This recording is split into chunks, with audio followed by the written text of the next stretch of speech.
mga next leaders mo. Yes, focus lang tayo sa ano natin, sa mga goals natin. O eto, they spend all time talking about it instead of doing it. May mga na-meet din ako na ganito, puro salita, wala namang gawa. Hindi naman natin ma-achieve yun ng puro salita lang. Diba? Action will equals to result. Hindi naman talk. Hindi puro talk. Okay? Action may not always bring happiness. Diba? Hindi naman masaya lagi humataw. Totoo yun. No? Kung pwede nga lang, hindi ako mag-training ngayon eh. Wala lang kaming bayan. Pwede naman ako na lang, manood na lang ako. Kayo na lang mag-training. Hindi, no?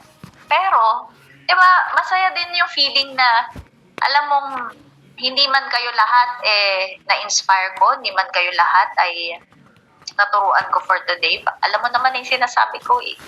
Pero meron lang ako mga tao na, alam mo yun, maging reason ka para kumapit sila sa pangarap nila. Masaya ako dun. Diba?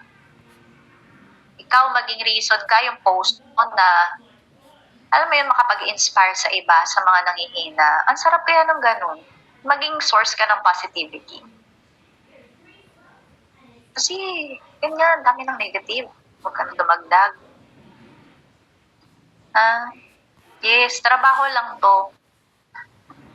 Lahat naman tinatrabaho eh. They think they know everything. We have to be a student. Ito pa, acne. Pakitype nga acne.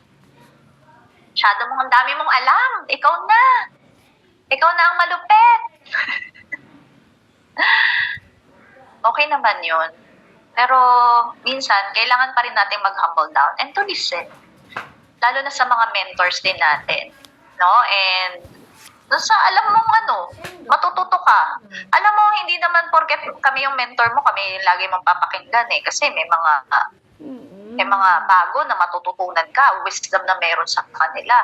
Diba? Wisdom na nakuha nila because of all the experiences na nagawa din nila.